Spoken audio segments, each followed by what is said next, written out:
Let's get into some more tech horror. Have you seen Spree? This had a great opening, had a very realistic feel. I love the little touches, like how they misspelled his name on the Starbucks cup. That happens to everyone. And his name is like Kurt with a K, but they spelled it with a C just to make the point. I don't even give him my real name anymore. Like if they ask me well, I don't really go to Starbucks anymore. But if I did, I wouldn't give him a real name anymore. If the actor in this looks familiar, it's because he is Joe Keery from Stranger Things. In this movie, he is a YouTuber / Twitch live streamer who's pretty much tried everything to get on and go viral. You name it, he's tried it. He's tried being a gamer, streaming his playthroughs. He's tried doing sneaker reviews. He's tried vlogging. Anything that is popping, he will try it. He desperately wants to go viral, and he will do anything to go viral, including kill for it. This was entertaining, and the writing was very snappy, especially for the internet geek in me. I didn't know from the trailer that this was going to be a horror comedy, but there were bits in this that made me laugh out loud. And those bits are funny because they're true, especially if you are familiar with internet culture and know the content that's being referenced. At one point, he picks up a trio that remind me of Jacqueline Hill, Tati Westbrook, and a combination of Jeffree Star and, what's the boy that his fans are called Thisters? James Charles. It has a bit about YouTube pranksters who were just plain mean-spirited. It also addresses that same thing that I just talked about in Cam, where some people do the most and they barely get views, and some people do the least and have 1 million subscribers. Unless we talk about how maybe, allegedly, supposedly, some people buy subscribers and views. Anyways, if you're up on your online internet culture, you're going to get a little bit extra out of the jokes. Pay attention to the live chat messages because some of them are very, very funny. Did I mention that David Arquette plays his father? I love the scenes with him and his father interacting, especially the scene when he picks his father up to bring him to his DJ gig, because it was such a moment of a Gen X personality talking to a millennial personality. And then the movie even goes on to have him interact with this other character who's obviously Gen Z, and it's played for laughs, but it's very Gen Z talking to millennials, and I loved it. It was all very clever. All the actors in this make this so good. The passengers that he picks up in his Spree, which I forgot to mention. Spree is kind of like an Uber type thing in this movie. And he's live streaming while he's driving Spree. And a lot of the characters that he picks up are very, very interesting. And some of them are kind of a-holes. So when bad things happen to him, you don't feel so bad. I also love the inclusion of the South Korean live streaming DJ. That was genius. I want so bad to talk about the final girl because I love her so much. It was great, but if I talk about her, then you'll know which character she is. You might be able to guess it, but I don't want to spoil it. This was directed by Eugene Kotolyrenko. Did I say it right? Kotolyrenko.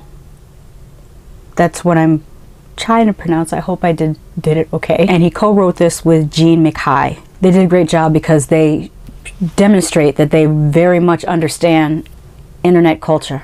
From live streaming to Instagram to Twitter shows up in this, even down to Reddit, 4chan. I don't think they took it as deep as 8chan, but they were able to exhibit the different cultures within those different social media forms. The camera work feels like you're watching a real live stream.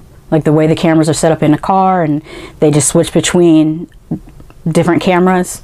That said, I must give a huge shout out to the real star of this production, or stars of this production, the editors. Without them, this would not have been able to be pulled off. Bravo to the editors. That was a lot of footage with a lot of little different cameras that you had to put together to make one cohesive film. All in all, I was pleasantly surprised by Spree. I think it's probably one of my favorite movies of the year. Just recently, another movie concerning live streaming was released on Shudder called The Cleansing Hour. So I'm going to go check that out, and I'll be right back to tell you about it.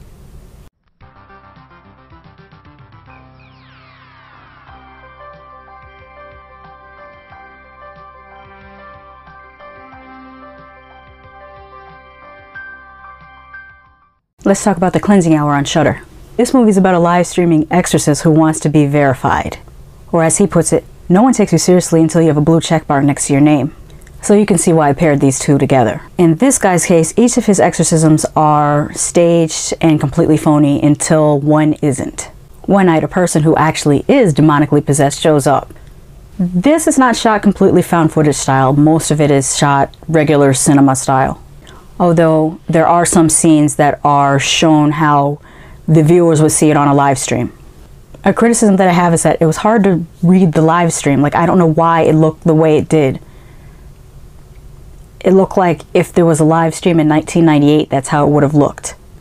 I mean, I don't know, did we have live streaming in 98? I can't remember whether... I don't think you could comment on it. I think you could stream live, but it was kind of very choppy looking. But I do believe that it actually existed then. But the way the fonts looked on the screen looked more 90s than current day, or even early 2000s. I don't know what was up with that.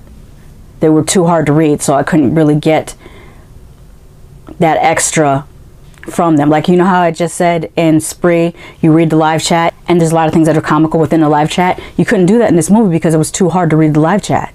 Why was it formatted that way? What app did they think looked this way? Was this done by someone who had never seen live streaming before? The opening scene was engaging, and it did make me want to see where this was going to go. Warning, the second scene kind of contains some really bad karaoke that goes on for far too long. I do like that it cut away to the reactions of different people viewing the live stream. This movie became semi-interesting. I mean, it had all the elements that would make it an interesting movie, but for some reason I found myself yawning and being kind of bored at different points of the movie, at least in the middle third.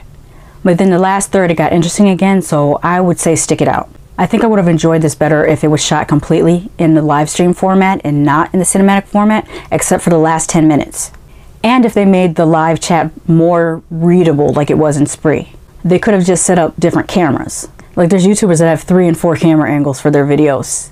So there was no reason why The Exorcist couldn't have like 3 or 4 camera angles for their videos and set up the live stream that way. Just, was it 2 weeks ago? I was watching a BTS concert, and they had, I want to say, 5 different camera angles on the live stream, and then you can select which camera angle you wanted to watch the concert from. I mean, they could have done this way in the movie. I know they were supposed to have like maybe a small crew, so even if you couldn't do the different angles, there's still ways to make it interesting without making it all... I mean, if you're gonna do found footage, just do found footage. I didn't like the whole... It was almost like when a person is getting ready to jump into double dutch. It's like, I'm gonna do the found footage. No, I'm not. No, I'm not. Make up your mind and stick with it. Heck, Spree looked like it was just shot with some HD GoPro cameras, or maybe a different brand, but similar type of miniature cameras. I don't know if it was, but they did a great job making it look like it was. This was shot like a completely regular movie, and then the live stream part seemed to be more like an afterthought. They put so little effort into it. Now, the reason why I said the last 10 minutes should be shot cinematically was because of the great combination of practical effects and CGI for a particular transformation scene. The practical effects are better than the CGI part, but they come together to create a compelling image. The ending was very interesting, especially if you are familiar with the Omen franchise. And I think it's even funnier that the director's name is Damien Levesque.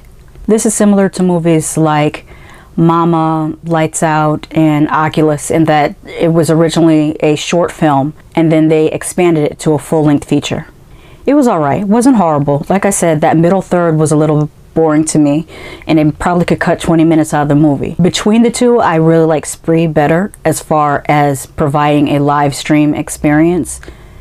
But this isn't bad. I just think they should have either shot it as a regular movie and just left a whole live streaming bit out of it if they weren't going to execute it in a realistic manner, or make the whole thing completely on live stream as if you're stumbling upon this live stream and you're watching it in real time. Have you guys seen Spree or The Cleansing Hour? What did you think of either of them? What do you think of live stream movies? Do you think this is a format we're going to see a lot more of?